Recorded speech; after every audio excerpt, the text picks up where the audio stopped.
உலகத்திலேயே பழமையும் பெருமையும் வாய்ந்தது எகிப்திய நாகரிகம். வடகிழக்கு ஆப்பிரிக்காவில் இருக்கக்கூடிய இந்த நாட்டின் பெயரை கேட்டதுமே நமக்கு நினைவு வருவது அப்படின்னு பாத்தீங்கன்னா அதன் பிரம்மாண்டமான பிரமிடுகள் தாங்க.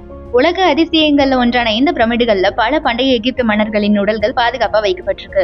இதற்கு காரணம் பாத்தீங்கன்னா மரணத்திற்கு பிறகும் கூட ஒரு வாழ்க்கை உள்ளதா அந்த கால மக்கள் ஆழமா நம்பி இருக்கிறது தான். அதனாலதான் உயிரிழக்கும் மன்னர்களின் சடலங்கள் மட்டும் இல்லாம அவர்களது உடைமைகள் மற்றும் நகைகள், உணவுகள் அப்படின்னு சொல்லிட்டு எல்லாத்தையும் சேர்த்து அந்த பிரமிடுகள்ல பத்திரமா வச்சிருக்காங்க. பல நூற்றாண்டு பல காலமானாலும் இந்த சடலங்கள் சேதமடையாம இருக்கும் வகையில அவங்க பாதுகாப்பா இதை வச்சிருக்காங்க. அப்படி வைக்கப்படும் உடல்களுக்கு மம்மி அப்படிங்கிற பெயர் இருக்கு.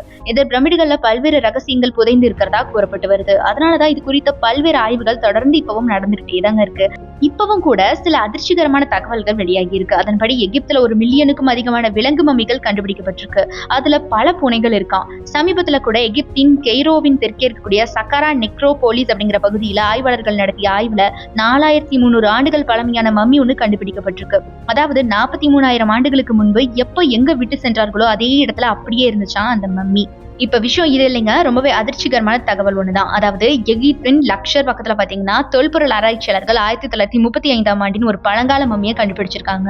இந்த மம்மியை பார்க்கும்போது வலியால அலறுவது மாதிரி இருந்திருக்கான். மம்மியின் வாய் திறந்திருந்திருக்கு. பார்ப்பதற்கு மம்மி கத்துவது மாதிரியே இருந்திருக்கு அப்படின்னு சொல்றாங்க. அதனால உடனே இதை பற்றி மேலும் ஆராய்ச்சி செஞ்சிருக்காங்க அங்க இருக்கக்கூடிய ஆராய்ச்சியாளர்கள். இப்போ இறந்த அந்த பெண்ணின் இடுப்பு மூட்டு வச்சு இந்த பெண்ணின் வயது 48 அப்படின்னு கண்டுபிடிச்சிருக்காங்க. 3500 ஆண்டுகளுக்கு முன்னாடி பழமையான மம்மி அப்படின்னும் இதை சொல்லியிருக்காங்க. 3800 ஆண்டு பழமையான மம்மி இன்னும் அப்படியே இருக்குது அப்படிங்கிறது தான் இதுல அதிர்ச்சிகரமான தகவல். கெய்ரோ பல்கலைக்கழகத்தின் கஸ்ட் அல் ஐனி மருத்துவமனையின் கதிரியக்கவியல் பேராசிரியரும் ஆய்வின் ஆசிரியருமான சஹர் சலீம் இந்த மம்மியை பத்தி சொல்லும்போது, அந்த மம்மியின் உடல்ல பாத்தீங்கன்னா தூபம் மற்றும் இளநீர் பிசின் போன்ற விலையுயர்ந்த பொருட்களை பூசியிருக்காங்க.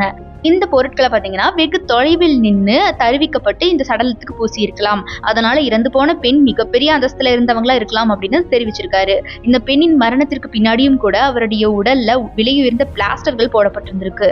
இந்த மம்மியின் உடல்ல எந்த விதமான கீறலும் காணப்படலையா, இந்த பெண்ணுடைய உள்ளுறுப்புகளும் அகற்றப்படலை அப்படின்னு தெரிவிச்சிருக்காரு. பெரும்பாலும் பாத்தீங்கன்னா மம்மிபிகேஷன் முறையில இதயத்தை தவிர அனைத்து உடல் உறுப்புகளும் அகற்றப்படும் அப்படிங்கிறது தான் விதிமுறை. ஆனா இந்த பெண்ணுக்கு மூளை, உதரவிதானம், இதயம், நுரையீரல், கல்லீரல், மண்ணீரல், சிறுநீரகங்கள் மற்றும் குடல்கள் அப்படின்னு இன்னும் அப்படியே இருக்கான். முதுகு தண்டுல மட்டும் லேசான கீழ்வாதத்தால பாதிக்கப்பட்டிருக்கு அப்படின்னு தெரிய வந்திருக்கு. இந்த தகவல் இப்பவும் ஆச்சரியமா நம்மள அதிசயத்துல தள்ளி இருக்கு அப்படின்னு தான் சொல்லணும். ஏன் அப்படின்னா மம்மிபிகேஷன் நான் சொன்னேன் இல்லையா, அதுல எல்லா விதமான உறுப்புகளையும் அகற்றிடுவாங்க. ஆனா இந்த பெண்ணுக்கு மட்டும் ஏன் அகற்றல? அது மட்டும் இல்லைங்க, இந்த மாதிரியான மம்மி 3800 வருடங்களுக்கும் பழமையானது அப்படின்னு சொல்லியிருக்காங்க. இருக்கிறதுலே ரொம்ப பழமை வாய்ந்த மம்மி இது அப்படின்னாலும் கூட இந்த மம்மி இப்படியே வாயை திறந்த மாதிரியான பொசிஷன்ல ஏன் இருக்கணும்? அப்போ இந்த மம்மி வாய் விட்டு அலறது உண்மையும் அப்படின்னு கூட நமக்கு சந்தேகம் வருதுல.